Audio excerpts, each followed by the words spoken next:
Hi, this is Jaya. In this video, we shall see the summary of Face, a short story by Alice Munroe. In this short story, we have an unnamed narrator who is the protagonist of the story, and this person was born with a birthmark on his face. And how this birthmark was, it was purple in color and it was like droplets all over his left cheek, which almost covered the entire one side of his face. And his mother later told him that his father rejected him the moment he saw him in the hospital and told her that she had delivered a chunk of chopped liver and even threatened her not to bring the child home.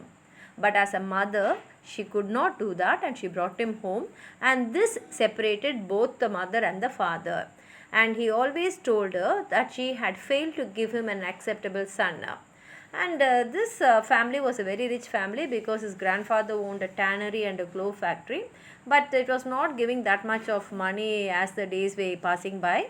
And since his father was well educated, he started an insurance company which ran very well, made good profit, and he also was a very popular person in his area. But our narrator grew in a house for nearly 9 years because his mother did not want him send him out because she did not want her son to face any criticism from others. And so he had to live in the house where his father openly showed his hatred and despised him. And his mother, of course, kept him hidden, not only by keeping the boy out of the way of the father, but she also kept all the mirrors away from him so that he was not able to see his own reflection. But at a certain age, she had to send him to school, and there his friends nicknamed him as Grape Nuts. And the child was not affected by that in the earlier stage because he was only a child at that time. And the second reason is all the boys in the class, boys and girls in the class, had nicknames. So he took it very cool. But as he grew, he understood that his face was different and people were criticizing about that. And later, when he was in college, his voice helped him to get a chance to narrate the story of Shakespeare and Ibsen. And later, he became a successful voice actor and radio presenter, and that was a career which he pursued. But his father drank and smoked, and that was nothing odd for the boy because in that locality, many of the men used to drink and smoke, but his father did it excessively, and because of that, he had a stroke. And when his father fell sick, his mother did all that she has to do for him, but she died. And actually, when the people came for the father's funeral, they told that that man who died had a very lovely wife and he should be gifted to get a wife like that. And all this happened when the narrator was in the second year of the college. And after the death of his father, his mother's death also happened in a short time, and he decided to sell the house after his mother's death. And actually, while he was working, he had a relationship with a receptionist who had 4 children. But even that woman left him to marry someone else, and she settled down in Ireland. And after his retirement, since he wanted to sell the old house, he came to the place and he was making arrangements for it. And that was the time he recollects his past and he thinks about what happened in that place when he was a child. Actually, when he was a very young child, there was a gardener called Pet, and this Pet had a deformed leg and used to limp and walk. And somehow the narrator and Pet had a hatred for each other. And then afterwards came 2 people, Guinea and Franks, who were gardeners, and these two used to bring teenage boys to cut the grass. And then another couple called Bells came there, and this Mrs. Bell was a cook and a housekeeper, and Mr. Bell was a gardener and the chauffeur for his grandfather. And in fact, they even named the cottage as Bell's Cottage, and even till date that cottage was called as Bell's Cottage. And after the Bells vacated, Sharon Shuffle came with a family, and Sharon's husband was a doctor and her daughter was Nancy. But suddenly Sharon's husband died, and so Sharon started working in his father's insurance company. He even remembers that there were rumors that Sharon was his father's mistress. And this little boy, he actually longed for love. And because of this, he had started developing crushes on various older women he came across. And when he was 4 years old, he and Nancy developed a beautiful friendship. And later on, it was very clear that Nancy was the love of his life. But one single incident, which he calls as the greatest drama of his life, erased her completely from his life. And the narrator recalls the afternoon when both of them were about 8 years old. They were playing in the garden, and there's a cellar near that, so they went there and they saw old jars of paint and brushes.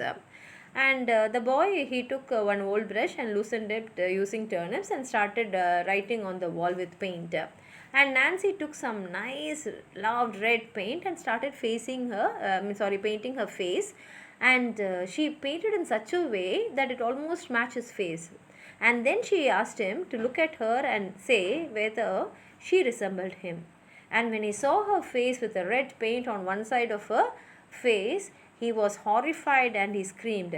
And hearing his scream, his mother came there, and seeing Nancy's face, she called her a nasty little beast. In fact, his mother had loved their friendship a lot, and she used to take them together to the sea, to the beach, and even to other places. And most of the time, she'll allow them to play in the garden and have a good time. But the way she had done, that is what Nancy had done, shocked even his mother, and she did not want anyone to criticize her son, so she could not take this up.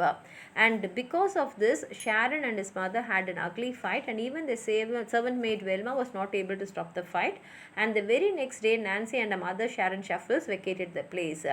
And then came his father's funeral, and after his father's funeral, his mother asked him to take her for a dinner to a restaurant. And there in the restaurant, she told him that she heard that Nancy had slit one of her cheek with a razor, and this she has done to look like him. And in fact, her cheeks were full of blood, and her mother saw her on the right time and immediately rushed her to the hospital and saved her. Hearing this, the narrator was quiet. Though he said that a plastic surgeon can help her, a deep feeling entered his mind.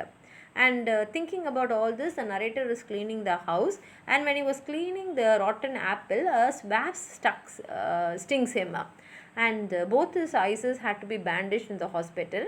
And while he was in the hospital, he heard some footsteps coming near him, and the person introduced herself as a reader and said that she had come there to read poetry to him. And after reading a few poems, she asked him whether they can play a game. And she said the game is that she will read 2 lines of a poetry and he can recite the next 2 lines of that same poetry. And they started playing the game, and both of them enjoyed it so much. And afterwards, she said that his voice was really good, and before leaving, she came near him and laid her cheek on his and said that his place was left vacant, and then she left. Only after some time he realized that the reader was Nancy, because she had kept the cheek on his cheek, and it was very clear that it was a wounded cheek. Now he decided not to sell the old house where he and Nancy had played, and where it was the same place where later on they departed. And one day when he took some old books to donate, he found a brown paper in the book with lines of poetry written on it. And this confirmed that the reader was indeed Nancy. And the narrator feels that there is a strong bondage between them, and he understood that Nancy had loved him unconditionally. And this is actually a very heartbreaking story because it ends here. And the whole story is told in a conversational style where the narrator speaks to the readers. And Munroe skillfully sketches a man's memory as the man struggles to move by an event which he cannot bear to remember, or something which he cannot forget. That is, he cannot remember it, at the same time he is not able to forget it. It's a very beautiful story.